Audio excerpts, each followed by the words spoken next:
Hi, everyone. How's it going? How was lunch? You guys feeling okay? Okay. Who here has heard of Spring? Awesome.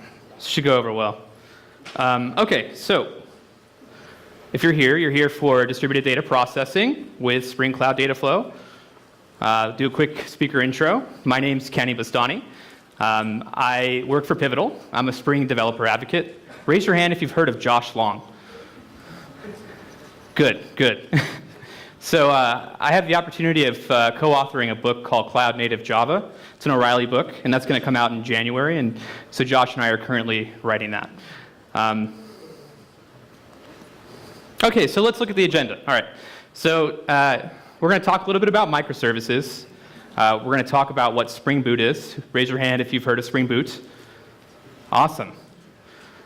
And we're going to talk about Spring Cloud, what Spring Cloud is.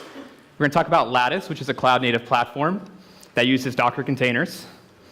And then we're going to talk about distributed data processing using Spring Cloud Data Flow. And then finally, I'm going to brave the demo gods and go through a streaming analytics example for tweets on Twitter.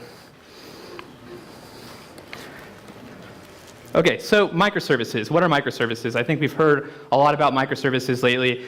I've built a couple microservices for a financial services company, for an online banking platform. We use Spring Boot, went over pretty well. But I like to say that they're kind of like a headache, but there's much more of them. So let's go through a quick explanation of microservices. So basically what microservices are is that each team is going to get a microservice. They're going to get a database, and they're able to build their application according to the business logic of the business. So here's an example of a microservices architecture. So each of these hexagons here, those are microservices in Spring Boot. And so we have a user service, we have a recommendation service, we have a rating service, we have a movie service. So each one of these microservices are connected to a database. So you can see, for example, that we have a user service that's connected to MySQL. And we have a movie service, which is also connected to MySQL, but we also have a rating service, which is connected to Neo4j, which is a graph database. And finally, we have a recommendation service, which is connected to MongoDB. So this is polyglot persistence.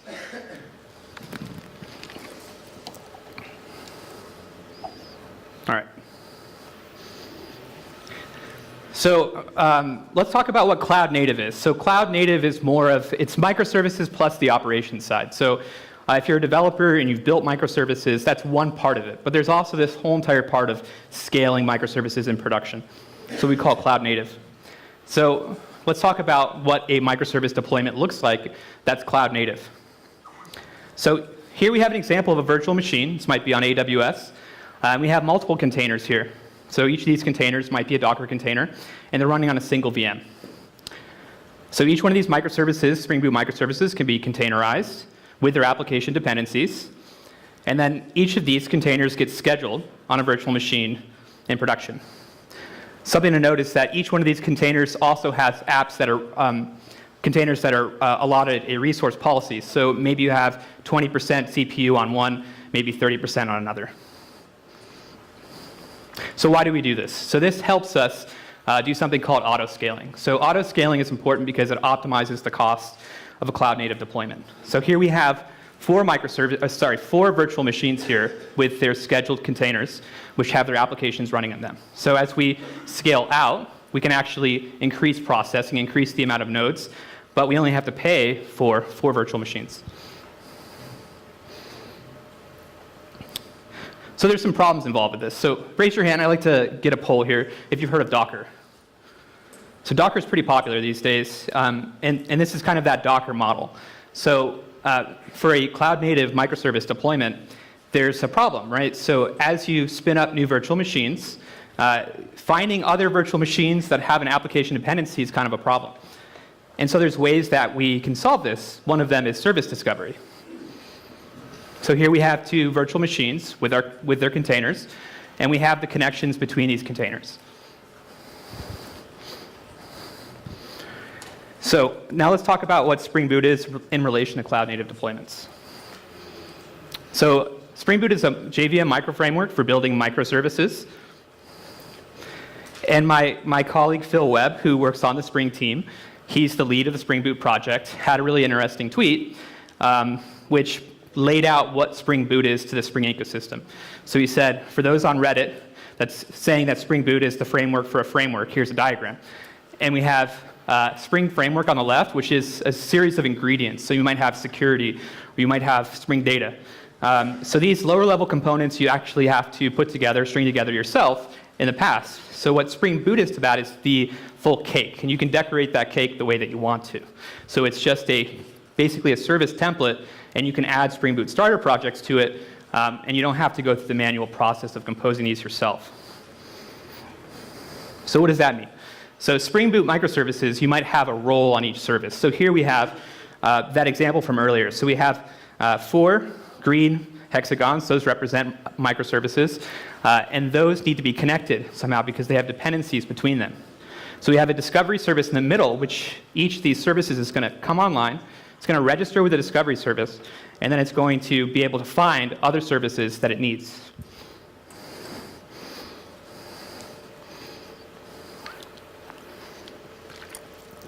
So one of the attributes of Spring Boot is that it automatically configures things. So in past, Spring Framework has traditionally used XML a lot for configuration. What Spring Boot does is it kind of says no XML. And by no XML, it means that you can use these things called annotation to decorate your application main classes. So here we have a Spring Boot application. We have the Spring Boot annotation on it, and we have an enable sidecar. So what this means is that I want to create a Spring Boot microservice that is going to expose other services' REST APIs through a reverse proxy. And then I can use other annotations within this class to configure certain attributes of the Spring Boot application. So Spring Boot for microservices, it's been pretty popular lately. I just started at Pivotal a couple months ago because Josh Long he was flying all over the place, and there was so much demand for Spring Boot and learning more about it that I had the opportunity to come on and join Josh. And so last year, actually, there was just around 400,000 downloads of Spring Boot, and then just this last July, there's 1.65 million, which is quite a bit. So we're seeing rapid growth. So this is where Spring Cloud comes in. So once you have a lot of Spring Boot applications and you're running them in production, it becomes a distributed system. And so with a distributed system, you're going to need a tool set which does all this automatic configuration. So Phil Webb, being great at diagrams like he is, he actually posted another tweet here to explain what Spring Cloud is in relation to Spring Boot. So we have our diagrams here on the left, and he said, well, Spring Cloud is really just a bunch of cupcakes, really. You decorate them how you will, but everything else is automatically configured. So what does that mean? Spring Cloud provides you a tool set here to help you do things like service discovery, adds an API gateway, circuit breakers, and then you can also do something called distributed tracing. So here we have another example or diagram of microservices. And we have a configuration service, and we have a discovery service. So a configuration service is going to sit there, and it's going to actually expose an endpoint so that other services in the architecture can go and get the configurations for that particular service in the environment that it's in. So here's an example. So we have a configuration service that has a staging environment and a production environment. Now these are GitHub URLs here, so these are just Git repositories, and each Git repository has the configurations for that environment. So on the left here we have the staging environment, and all it needs is really a URL to the Git repository for that environment, and then a different one for the production environment. And then we have something called service discovery. Service discovery keeps a registry of the services. So when a new service comes online, or you're scaling the instance count, let's say of the movie service, the recommendation service, it's going to register with the discovery service, and it's going to add that information of how it can be contacted to the service registry. So we see here in the service registry, it's kind of small, but it provides an instance ID, it provides an IP where it can be contacted, provides the port. So this is how you do cloud-native deployments. This kind of solves this Docker multi-host problem. And then finally, we have something called an API gateway. So at the bottom, you want to expose securely your REST APIs all through one endpoint. So we have something called an API gateway to do that. And so that's also a Spring Boot annotation with Spring Cloud. So we talked a little bit about deployments and talked about Lattice. So Lattice is actually quite cool. So it's a cloud-native platform for deploying and scaling these microservices containers in production. So this is really important if you want to do distributed data processing and you want to make a scalable solution here. So we're going to go through that now. So what is Lattice? So Lattice allows you to manage your Docker containers in production. It's pretty cool. If you go to lattice.cf, you can learn more about it. Okay, now let's get into the data processing stuff that we set up all the Spring Cloud stuff. Okay, so what's Spring Cloud Data Flow? So this is really, really cool. I'm really passionate about it.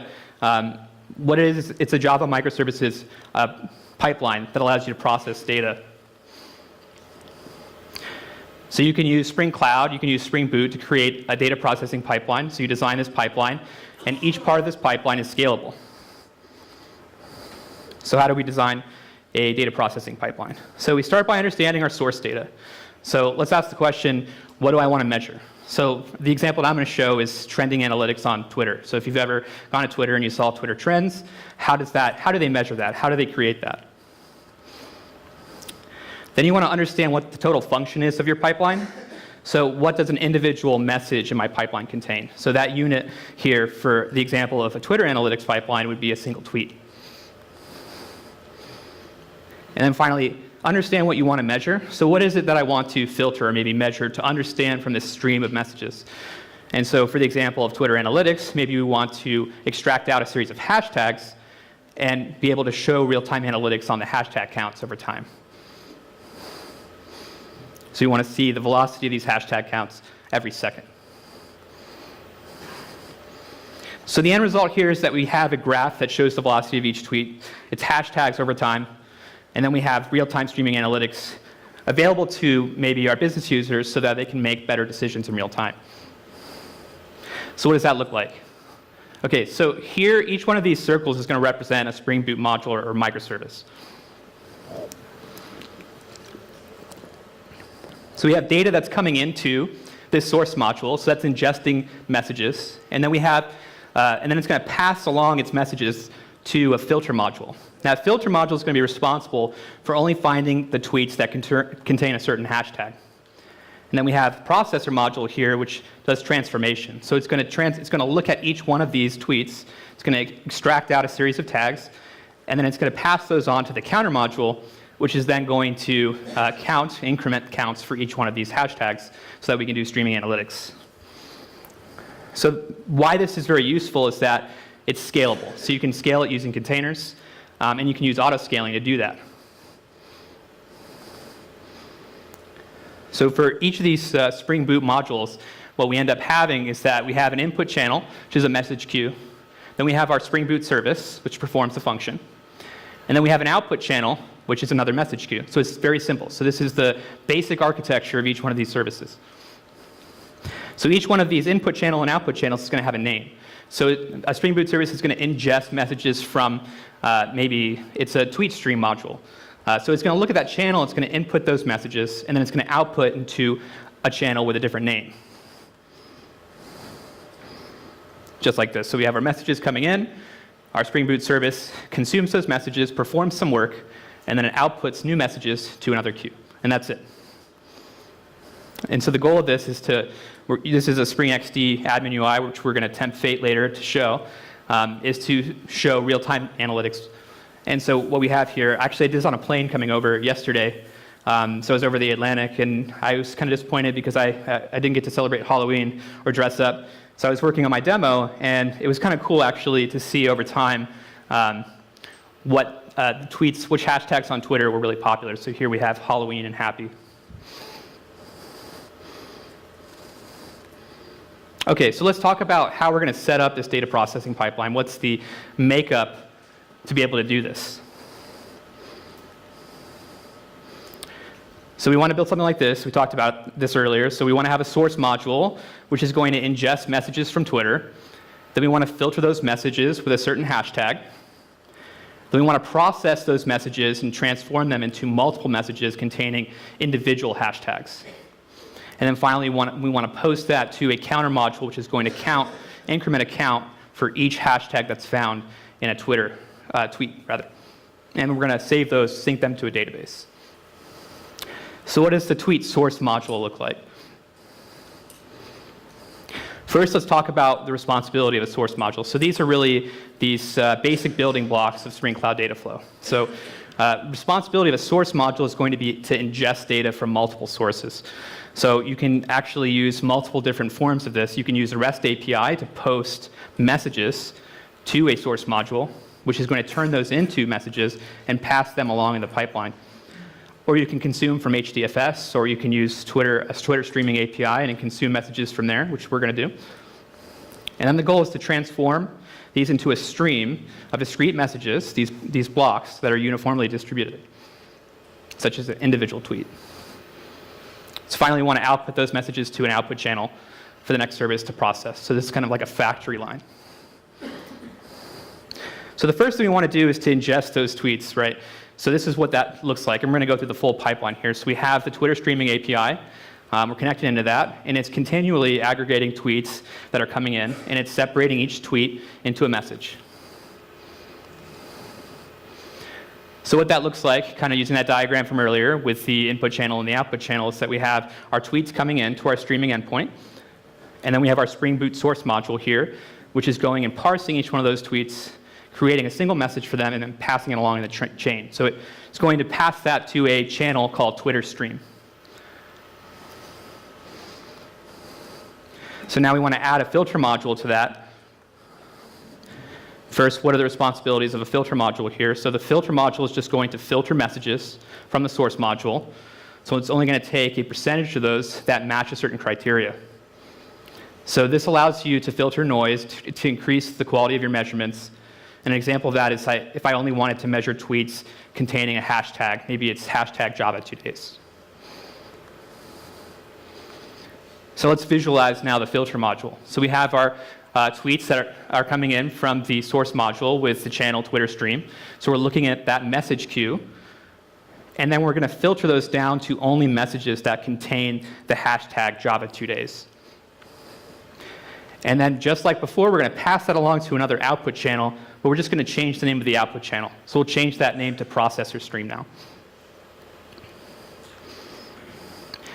So now we have this pipeline that looks like this. So we have our tweets coming in. We have our Twitter streaming API, which is a Spring Boot service. We can scale that up and down. And then we're passing that message along to the filter module, which we can scale up and down. And we're going to filter out messages that contain Java2Days. So the next step is we want to add a processor module. So we want to be able to take those Java2Day tweets, and we want to extract out the other hashtags that are in that tweet. Because we want to first filter this stream so we only are looking at relevant tweets to Java2Days. And then we're going to see what the other hashtag counts are. For instance, maybe we have hashtag Java, or hashtag Spring Boot, or hashtag JavaEE. So let's visualize what that looks like. So we knew that the last module output to the processor stream channel. So now we have an input channel here, which is that channel, and we're going to input only the tweets that are Java2Days. And then we have our Spring Boot microservice here, which is going to perform some work, which is going to look at individual messages, and it's going to extract out individual hashtags, not the Java2Days one, but the other ones. And then we're going to add those to an output channel, and that channel's name would be counterstream, for example. So now our pipeline looks like this. So we have our tweets coming into our Twitter stream. Then we have a filter module, which is going to filter them down to Java2Days. And then we're going to process those hashtags, split them up into individual messages, and then send them to another channel. So our final module here is our counter module. So the responsibility of a counter module is to just take messages from a queue, and then it's going to increment a count on these messages and send that to a database. So then we have we're monitoring a stream over time. We can actually see over time how things are increasing, and we can actually sort these by the velocity of those tweets. So finally, visualizing this now, we have those hashtags, just the hashtags coming in. We don't no longer have actual tweets, we just have hashtags. And those are coming in, again, from the counter stream channel. And then all we're doing is we're looking at each one of those hashtags, and we're incrementing a count just by one for each hashtag. And then we finally save that to a Redis database here, for example. You can see at the top right, we have Java, the hashtag Java with 201. We have Spring Boot with 120, and we have JavaEE with 111. So now we have this full pipeline. I'll go through it again. So we have the tweets coming in the Twitter streaming module. Then we have them going into the filter tweets module, then the process hashtags, and then finally to increment the counts and send them to Redis. So the most important part of this is to be able to scale up and scale down automatically so that we don't have bottlenecks. And so what that looks like here, if we're in production, is that we have, let's imagine each one of these modules as individual containers, right? And so we have our source module with one container, and that's just taking tweets in from the Twitter streaming API. And here we see in the relationship to the filter module that we have 5,121 messages. That's quite a bit. So we have a bottleneck here, and we need to resolve that. So what happens is you can automatically scale up these containers to be able to take in more throughput, to be able to actually have a parallel be able to process the messages by an order of magnitude faster. And then we send that along. So we see that we can also scale down. So if our message queue is pretty small, like 52, we can also scale down these services or scale down the containers to save on cost. So the goal here is we want to have this kind of like uniformly distributed pipeline. So we see here that it's automatically balanced at 3 and 3, just looking at the velocity over time. So the goals of auto-scaling here is to keep the data processing pipeline uniform, and then to optimize the instance count over time to scale up and scale down so that we can optimize cost. And finally, we want to record those in a database. So we sync them to a database. We take each message in the pipeline, and they're going to have a name, and they're going to have a timestamp. So we can measure over time, or we can go back and look at the transaction log and to reproduce things. Okay, so now we're going to brave the demo gods, and we're going to try and test this and see what happens. So in case it failed, actually, I just want to go through the steps here. So we're going to demo this pipeline here. So we have our Twitter streaming API that's taking in tweets, and then we have a filter module which is filtering those tweets, and then we're processing the hashtag. For example, we have fun and awesome here. And then we're going to increment a counter for each one of these hashtags, and we're going to send that to Redis. So the first step is we're going to start the Redis server. Then we're going to start the Twitter streaming module, which is a Spring Boot service. Then we're going to start the filter module, which is another Spring Boot service. We'll start the processor module, which is another Spring Boot service. And then the counter module, so that's our full pipeline. And then we'll start up the Spring Cloud Dataflow admin UI, which is going to show us this graph over time of tweets. So this is my backup slides in case the internet doesn't work, but let's give this a go.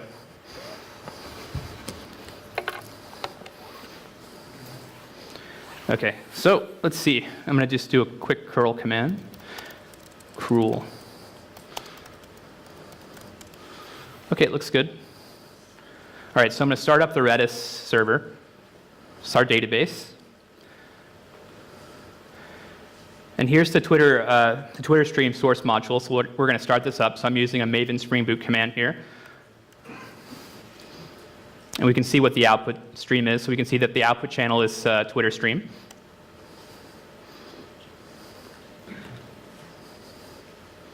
So our Spring Boot application is starting up. And it started. So now it's ingesting tweets from the Twitter streaming API. Okay, so here's our filter module. So we're going to go ahead and start this up. Very similar command on a different port with our expression, which is the Spring expression language spell. And we're going to output that to a processor stream channel. Okay, so now it's taking in messages from the Twitter stream module, and it's filtering those down. And now we have a transform processor module. So I've modded this a little bit for the demo. So what this is really going to do is it's getting into JSON payload, and it's serializing that to an object and just getting out the text, because we don't want all of the other information of the tweet. And we're going to output that to the log stream channel.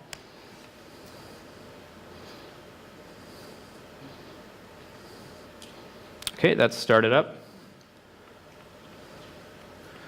All right, so then we have our final module, which is the counter module. So this is going to basically just monitor from the log stream channel and then increment counts on hashtags and store those in Redis.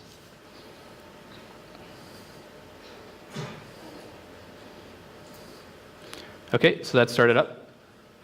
And now finally, we just want to run the Spring Cloud Dataflow admin module so we can look at the analytics over time.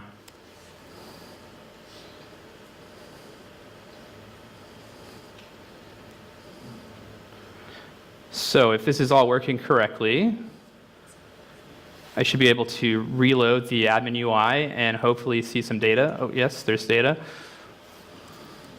I'm going to change the update time. So let's see.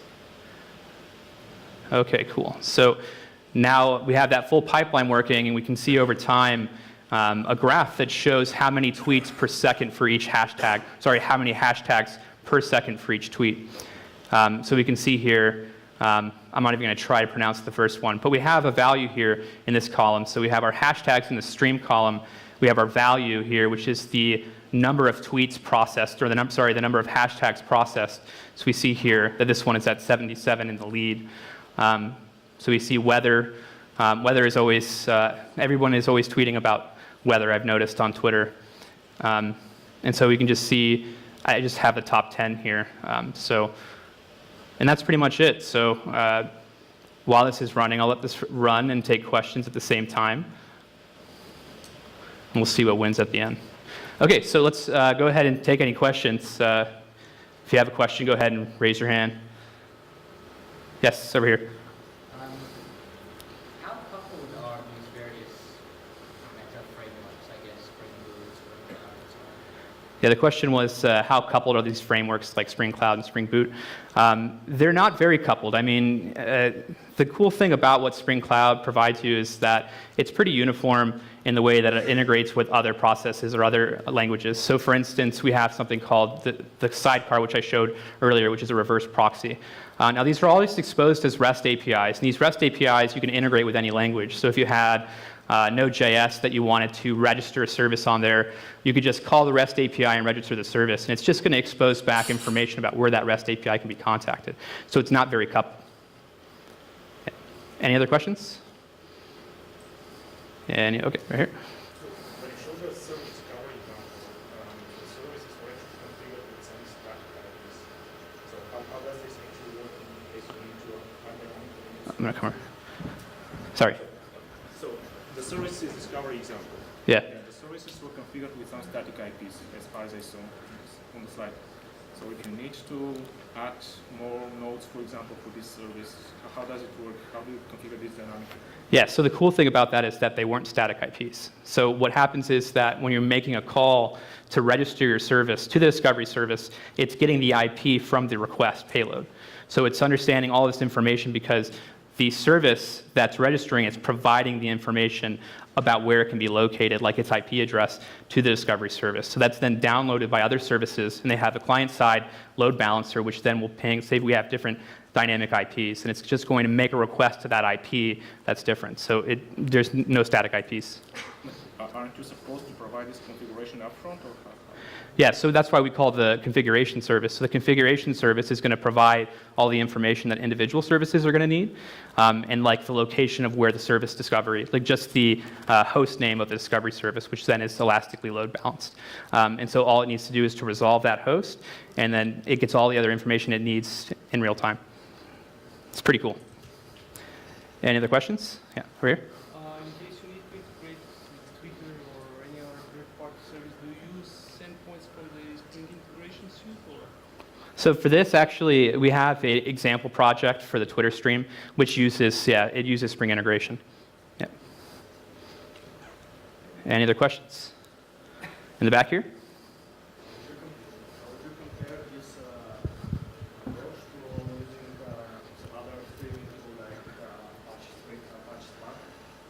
Oh, yeah. So Apache Spark, and I've used it quite extensively, actually. When I was at Neo4j for a while, which is a graph database, and I created a plugin that used Apache Spark to do streaming analytics on graphs, like PageRank. And I would say that, and I'm not actually just promoting the Spring technology because I'm Spring Developer Advocate. I actually love this stuff and have used it. And I was invited to come and work at Pivotal, which was awesome because I was already using this stuff. And what I found was that with Apache Spark, it was very difficult to get up and running and to configure these things, to have everything that really you needed in a distributed system available at your fingertips to do a cloud-native deployment. So Databricks is the company behind Apache Spark. They provide all this for you, and you have to pay for it, which is their business model, which is great. But the Apache Spark project, I couldn't say enough good things about. There's a lot of advantages there. But I just think that this is really suited for streaming analytics, and it allows you to scale things up and down automatically. Yeah. Any other questions? OK, cool. So let's see what we ended up with. All right. Yeah, so each one of these, let's see if there's anything interesting here.